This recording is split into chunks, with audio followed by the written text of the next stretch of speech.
On this video, we are going to go over the water supply and waste disposal notification form. This is the RF714 form, and this will be current through 2024. So the water supply and waste disposal notification form is to be used anytime you have a well or a septic system. This is to be used for buyers. The sellers do not have to sign off on this, but this is to be used for the buyers. So you're going to fill in the name of your buyer, the property address, and this is basically a notification that says to the buyer that if there is well, there are items that need to be asked, and if there is a septic system, there are other questions that need to be asked and answered as well. It does say on here a home inspection gives the buyers more detailed information about the overall condition of the home prior to purchase.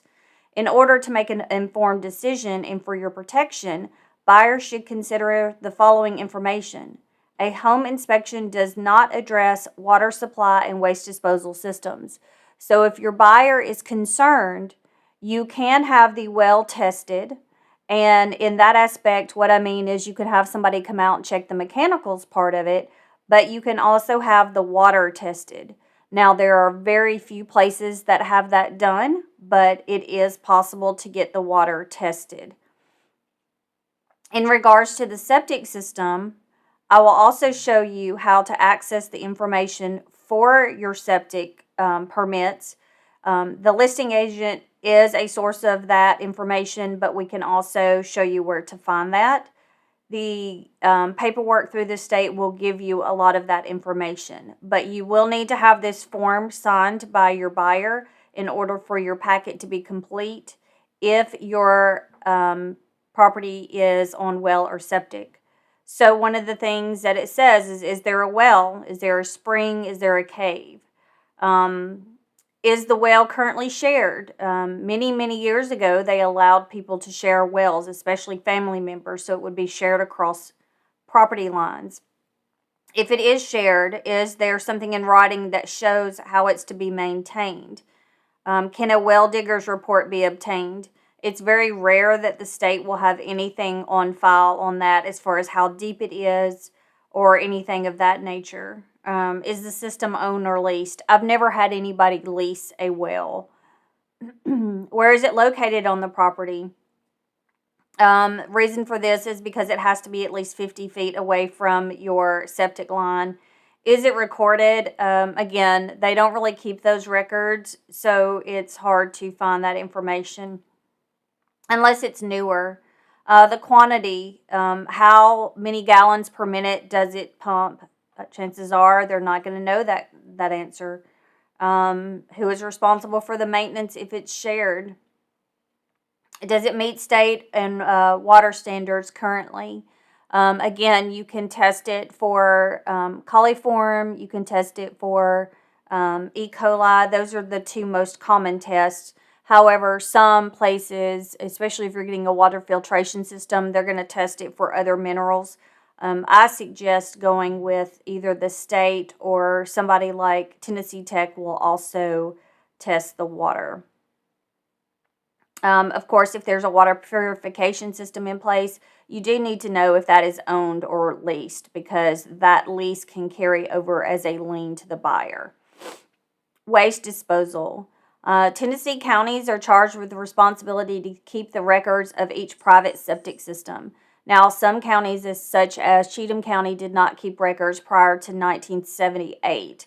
And they've had floods in the offices where the records were kept, moving them. Now the state has all of our records scanned in, so they may not be labeled correctly.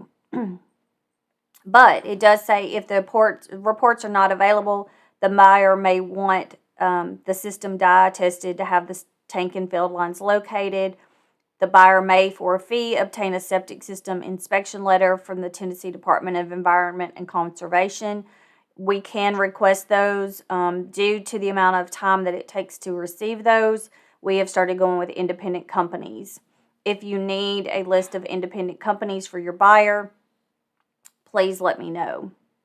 Things that need to be known. Where are the field tanks, or where's the tank and field lines located? Are there multiple systems? Sometimes there are two systems. Where are they? Are they in good working order? The thing about septic systems is when you get them inspected, that inspection is good for that day. It does not mean that they may not fail 2 weeks from now. It's just for that particular day. If a house is vacant for 6 months or more, then you will have to have a septic inspection if you're going FHA or VA.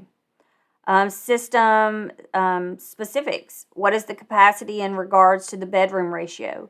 You can only list a house for however many bedrooms the septic system is qualified for. So even if it's a 5-bedroom house, if it's only a 3-bedroom septic, you can only list it as a 3-bedroom septic. Was it installed to state standards? Is there a permit and a certificate of completion? What year was it done? Is there a maintenance history? Does the seller know when it was last pumped? When was it last serviced? Are all household drains connected to the septic systems? Many people feel like that sinks and dishwashers and washer and dryer drains should not go into the field lines. Unfortunately, that is not to codes, so that is something that you will need to know. Is the system a mound system, low pressure, step, gravity, drain field, sand filter, or other? Those are all what we call non-conventional systems, and they do require different maintenance and different installation. So the thing that the buyer needs to know on this one is that we have carefully read this notice and have been made aware that it is my responsibility as an informed buyer to seek answers to these questions and other questions regarding the water supply and waste disposal systems. I understand that any inspections of these items must be requested and performed under the provisions within the inspection paragraph of the purchase and sale agreement. This notification does not constitute in any way a contingency in the purchase and sale agreement. So in other words, just because you have the buyer sign this form does not create an inspection contingency. You have to actually ask for that as part of your purchase and sale agreement. Now, you will have your buyer sign off on this. This is not necessarily a form that you have to send to the other side, but you do need to have it in your files for completion as a requirement of the office. Now, if you're looking for how to find your septic information, and I do want you to do this prior to turning it over your offer to the listing agent, what I normally do is just Google Tennessee septic permit search. And this is going to give you the website.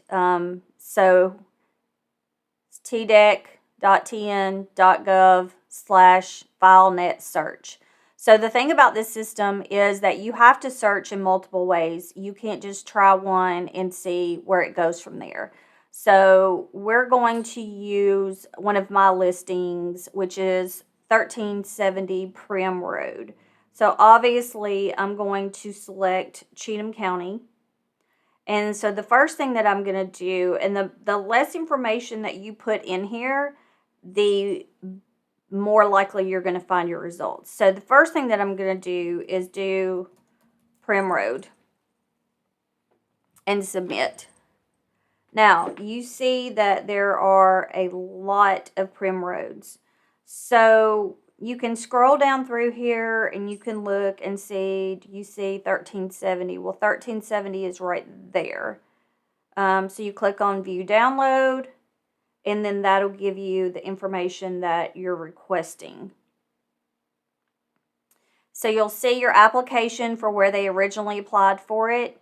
You'll see your number of bedrooms as 2, okay? Now this house has more bedrooms than that, but we can only list it as a 2-bedroom under that. Here's your permit.